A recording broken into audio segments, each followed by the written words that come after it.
नमस्कार, आप देख रहे हैं बॉर्डर न्यूज मिरर। मोतिहारी से हर्षित शर्मा की रिपोर्ट। अब बात महिला सशक्तिकरण और ग्रामीण विकास की, जहां मोतिहारी में सेंट्रल बैंक ऑफ इंडिया और जीविका की संयुक्त पहल ने ग्रामीण महिलाओं को आर्थिक उत्थान को नई दिशा देने का संकल्प लिया है। मोतिहारी शहर के एक होटल सभागार में सोमवार को सेंट्रल बैंक ऑफ इंडिया के क्षेत्रीय कार्यालय और जीविका के संयुक्त तत्वाधान में एक दिवसीय समन्वय बैठक का आयोजन किया गया। इस बैठक में बैंक कर्मियों और जीविका कर्मियों ने हिस्सा लेकर स्वयं सहायता समूहों को मजबूत बनाने, महिलाओं को स्वरोजगार से जोड़ने और ग्रामीण अर्थव्यवस्था को नई गति देने पर विस्तृत चर्चा की। बैठक का मुख्य उद्देश्य महिलाओं को आर्थिक रूप से आत्मनिर्भर बनाना, उन्हें आसान बैंकिंग सुविधाएं उपलब्ध कराना और स्वरोजगार योजनाओं को गांव-गांव तक पहुंचाना रहा।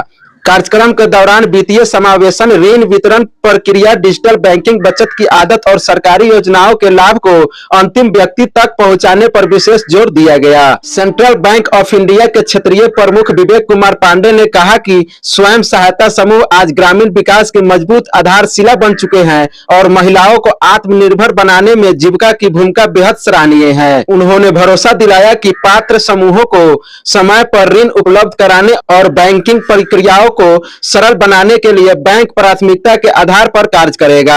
वहीं जीविका कर्मियों ने ऋण स्वीकृति में आने वाली कठिनाइयों और दस्तावेजी प्रक्रियाओं से जुड़ी समस्याओं को अधिकारियों के समक्ष रखा, जिस पर बैंक प्रतिनिधियों ने त्वरित समाधान का आश्वासन दिया।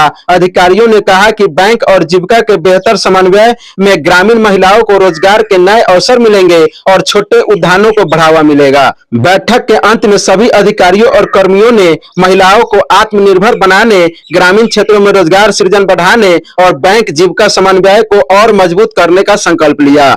इस अवसर पर क्षेत्रीय प्रमुख विवेक कुमार पांडे, प्रमुख प्रबंधन अभिनव आनंद, सत्येंद्र कुमार पांडे, जीविका के राज्य परियोजना प्रबंधन पुष्पेंद्र कुमार, नोडल अधिकारी राजू कुमार सहित बैंक और जीविका की कई अधिकारी एवं कर्मी मौजूद रहे। फिलहाल बने रहिए बीएनएम टीवी के साथ। आज हम लोग मोतिहारी में, मैं पहले तो अपना परिचय ले लूँ। मैं विकास कुमार, सहायक महाप्रबंधक आंचलिक कार्यालय Patna, central bank of India से उपस्थित हुआ हूँ। मैं अपनी जीविका टीम के साथ और अपने क्षेत्रीय कार्यालय की टीम के साथ आज यहाँ अपने शाखा प्रबंधक और बीपीएम के साथ मीटिंग निर्धारित थी, उसके लिए उपस्थित हुआ हूँ। जिसका मूल उद्देश्य जो सेल्फ हेल्प ग्रुप्स है उसका उत्थान करने के लिए और उसके तहत हम लोग किस तरह से आगे व्यवसाय वृद्धि कर सकते हैं और किस तरह से सामाजिक उत्थान हो सकता है हमारे ग्रामीण साथियों का, उसके उद्देश्य के लिए आज हम लोग यहाँ पर उपस्थित हुए हैं। आपको जैसा मालूम है कि भारत सरकार भी और बिहार सरकार भी स्वयं सहायता समूह के लिए काफ़ी व्यापक पैमाने पे कार्यक्रम चला रही है और उसके तहत ही ये हमारा जो सेल्फ हेल्प ग्रुप का फाइनेंस होता है, चाहे उनके इंडिविजुअल एंटरप्रेन्योरशिप का अकाउंट हो, लेंडिंग हो, इधर उनके क्रेडिट लिंकेज हो या उनका जो नए नवीन खाते ओपन करने हो, ये सारे जो हमारे उद्देश्य में हैं इसको हम लोग इस माध्यम से पूर्ण करना चाहते हैं। वैसे भी जो हमारे ग्रामीण साथी हैं, ग्रामीण महिलाएं हैं, वो बढ़ चढ़ कर अभी जीविकोपार्जन के लिए उनको अभी फाइनेंस की ज़रूरत पड़ रही है और हम लोग ये चाहते हैं कि जो माइक्रो फाइनेंस और जो मनी लेंडर के चंगुल में लोग फंसे हुए हैं उससे निकालने के लिए हमारा बैंक तत्पर होकर आगे आए और सरकार भी यही चाहती है कि हम इस तरह का कोई कार्यक्रम व्यापक रूप से चलाएं जिससे कि महिलाओं का उत्थान हो और जो वो ऋण के जंजाल में फंसी हुई हैं उनसे उनको मुक्ति मिले और वो अपना व्यवसाय करें। वैसे भी हमारे प्रदेश में आप देखेंगे कि काफ़ी महिलाएं इस व्यवसाय को कर रही हैं और अभी बिहार सरकार द्वारा जो मुख्यमंत्री उद्यमी महिला उद्यमी योजना के तहत जो उनको अभी वित्त प्रदान किया गया उसका भी उनको बेनिफिट मिल रहा है और उसमें एक बैंक एक कड़ी है जो उस कार्य को आगे बढ़ाने के लिए वित्त पोषण करने के लिए आगे आएगा। तो हम ये आशा ही नहीं उम्मीद करते हैं कि सेंट्रल बैंक इसमें अपना पूरा सहयोग देगा और आप देखेंगे कि इस वर्ष हमारा जो सेल्फ हेल्प ग्रुप के फाइनेंस में जो सहयोग होगा या जो प्रतिभागी होंगे हम, वो एक अल्टीमेट लेवल पे होगा और इसको सरकार के द्वारा भी सराहा जाएगा, ऐसा मैं उम्मीद करता हूँ। धन्यवाद। लोन देने के लिए काफ़ी डॉक्यूमेंट्स की मांग करती है और ग्रामीण क्षेत्रों में रहने वाले लोग कागज उतना नहीं दे पाते हैं, पेपर उतना नहीं दे पाते हैं, जिससे लोन लेने में उनको परेशानी होती है और साहूकारों के चंगुल में फंस जाते हैं, जिसकी जिक्र आप भी कर रहे हैं। आपको लगता है कि लोन देने वक्त इजी गोइंग प्रोसेस अपनाना चाहिए? सर हमारा बहुत सिंप्लीफाइड फॉर्म है, बहुत सरल फॉर्म है, जिसमें कि मुझे लगता है कि जो हमारे जीव या हमारे शाखा प्रबंधक हैं या हमारे कृषि सहायक अधिकारी होते हैं, वित्त अधिकारी होते हैं, वो उसको पूर्ण करने में पूरा सहयोग करते हैं और उनको कोई भागदौड़ करने की आवश्यकता नहीं जीविका होती। के अलावा भी अगर कोई आदमी चाहता है तो अगर अदर फाइनेंस के लिए अगर मैं बात करूं हाँ। तो आपको विश्वास आपको दिलाता हूं कि शायद 1 से 2 महीने या 6 महीने के अंदर हमारे सारे स्कीम्स जो है वो डिजिटल लेंडिंग प्लेटफॉर्म पे चली जाएगी, यानी कोई कागजी कार्रवाई करनी नहीं है। आप हमारे जो ऐप्स हैं वो जाकर शाखा में संपर्क करें, अपना डॉक्यूमेंट अपलोड करेंगे और कोई फिजिकल फॉर्म की जरूरत नहीं, बहुत सरल प्रक्रिया है।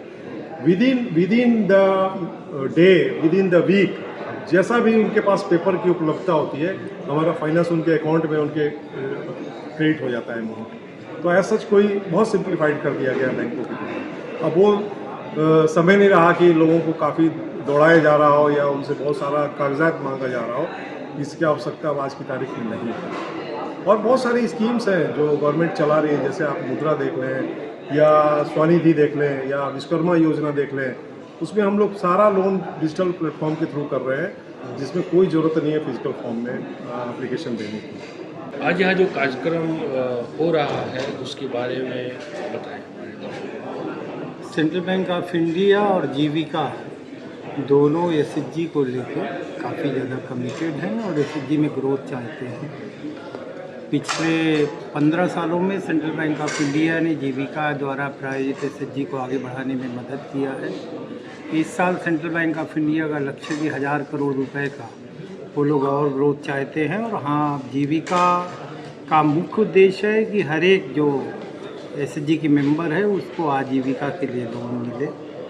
एसएचजी एक माध्यम है जिसमें ये लोग फाइनेंस को बढ़ा के मेंबर तक पहुंचेंगे। दूसरा, व्यक्तिगत लोन के माध्यम से भी आगे बढ़ेंगे। हम लोगों का लक्ष्य है कि मोतिहारी में इस साल कम से कम 350 करोड़ रुपए की सेंट्रल बैंक ऑफ इंडिया के साथ ग्रोथ हो, और इसका मतलब है लगभग 1 लाख दीदियों तक हम लोग पहुँचे और उनकी आजीविका सुरक्षित हो। आमतौर पे देखा जाता है जो शहर में महिलाएं रह रही हैं, वो किसी भी कास्ट की हो या किसी भी धर्म की हो, उनके लिए जीविका का क्या आने वाले दिनों में क्या वो कैसे वो लोग जुड़ सकते हैं और क्या कैसे उन्हें लाभ दे सकते हैं? मुख्यमंत्री महिला रोजगार योजना अंतर्गत शहरी और ग्रामीण दोनों क्षेत्रों में हम लोगों ने काम किया था। भविष्य में शहर में भी जो है वो स्वयं सहायता समूहों के गठन की बात हो रही है और अभी भी गठन शुरू हो गया है।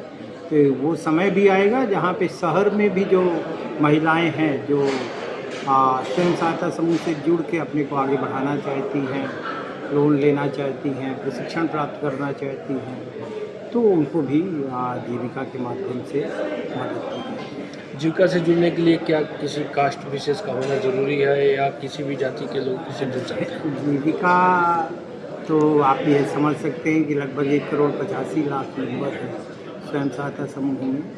कोई कास्ट या कोई धर्म की बात नहीं है। जो भी मेंबर जो गरीब हैं, जिनके पास में आजीविका के बड़े बड़े साधन नहीं हैं, कोई भी मेंबर इसके सदस्य बन सकते हैं, स्वयं सहायता समूह में सदस्य। अब लोग बिजनेस बढ़ाने की बात कर रहे हैं, यानी जीविका का परफॉर्मेंस अच्छा है तभी बैंक और अपना ग्रोथ चाहता है, क्या कहेंगे इस पर? देखिए, मैं बिजनेस बढ़ाने की बात नहीं कर रहा हूँ, ये बैंक बिजनेस बढ़ाने की अपनी बात कर रहे हैं। हमारा उद्देश्य है कि जो सदस्य हैं, स्वयं सहायता समूह के सदस्य हैं, उन्हें समय पे पैसा मिले। और सबसे बड़ी बात है कि 2-3 तरीके से फाइनेंस होता है सामान्यतः, आप जानते हैं। गांव में या तो साहूकार होते हैं या तो एमएफआई हैं या तो बैंक है। बैंक व्यक्तिगत तौर पे फाइनेंस करने में थोड़ा सा हेजिटेट करते हैं, लेकिन जब वो जीविका स्वयं सहायता समूहों की सदस्य बन जाती हैं तो उन्हें फाइनेंस करने में कोई हेजिटेशन नहीं होता है और बहुत नॉमिनल रेट ऑफ इंटरेस्ट पे ये फाइनेंसिंग होती है। और ये फाइनेंसिंग कॉन्फिडेंस देती है मेंबर को भी, उनके परिवार को भी, उनको आगे बढ़ाने में। सर अपना नाम बता दीजिए। मेरा नाम पुष्पेंद्र है और मैं जीविका में स्टेट प्रोजेक्ट मैनेजर। जैसा कि आप देख रहे हैं कि बैनर भी लगा हुआ है, समन्वय बिठाने की कोशिश की जा रही है सेल्फ हेल्प ग्रुप के लिए। भारत के गांवों में सेल्फ हेल्प ग्रुप का सबसे बड़ा योगदान है। जो माइक्रो फाइनेंस इंस्टीट्यूशंस जो ब्याज का शोषण हो रहा था गरीबों का, महिलाओं का, समाज के उस वर्ग का, कृषकों का, ग्रामीणों का, उसको सेल्फ हेल्प ग्रुप के सहायता से बहुत हद तक उसको कम करने की, तोड़ने की कोशिश की जा रही है।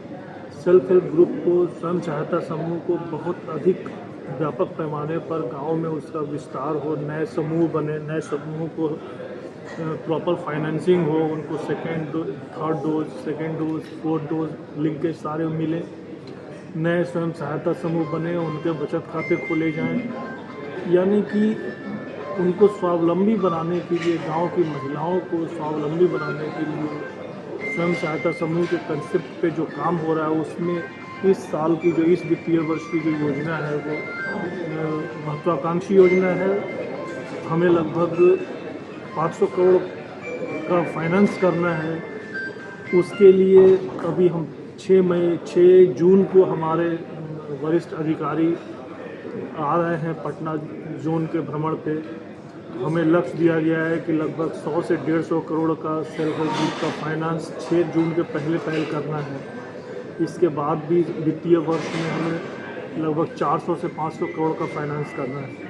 तो उसी के लिए आज यहाँ जीविका समूह की तरफ से बीपीएम सारे आए हुए हैं और बैंक की तरफ से सारे शाखा प्रमुख आए हुए हैं। तो एक छत के नीचे हम लोग बैठकर एक समन्वय स्थापित करना है। चूँकि आपको मालूम है कि भारत जो देश है, जो कृषि प्रधान देश है, लेकिन वो ऑर्गेनाइज सेक्टर नहीं है, अनऑर्गेनाइज्ड है हमारा देश, हमारे गांव में। तो उसमें तारतम्य बिठाने की बहुत ज़रूरत है, तभी कोई भी योजना सफल हो सकती है। उसी क्षेत्र में आज ये मीटिंग की गई है कि जीविका समूह की तरफ से बीपीएम आए हुए हैं, सारे उनके अधिकारी पदाधिकारी आए हुए हैं, बैंक की तरफ से सारे शाखा प्रमुख, एएफओ वगैरह आए हुए हैं, और सब मिल करके ये हमारे इतने सारे फॉर्म्स आज डिस्ट्रीब्यूट करेंगे और नए समूह बने। उसके लिए हम लोग आज सारे लोगों को फॉर्म्स देंगे और सारी चर्चाएं होंगी यहाँ पे। और आशा करते हैं कि इस वित्तीय वर्ष में जो मोतिहारी रीजन के लिए लक्ष्य रखा गया है 500 करोड़ का सेल्फ हेल्प ग्रुप के फाइनेंस का, उसको हम पूरा करें। आज की बैठक के बाद माना जाए कि जो ग्रामीण क्षेत्रों में रहने वाले हैं और साहूकारों से उनको मुक्ति मिल जाएगी, उनकी ज़रूरतें आप लोग पूरी कर पाएंगे। जी, बहुत अच्छा प्रश्न है आपका, और यही मेरे शब्द अटक गए थे उस समय, शायद आपने उसको भांप लिया। साहूकारों से मुक्ति ही जो है वो प्रमुख लक्ष्य होना चाहिए, वो हम सभी का वो लक्ष्य होना चाहिए। और उस दिशा में स्वयं सहायता समूह के माध्यम से जो पैसा जा रहा है गाँव में, तो वो निश्चित रूप से बहुत हद तक हम उसको कंट्रोल करने में सफल हुए हैं और साहूकारों के कैद से, साहूकारों के बेड़ियों से आज़ादी मिली।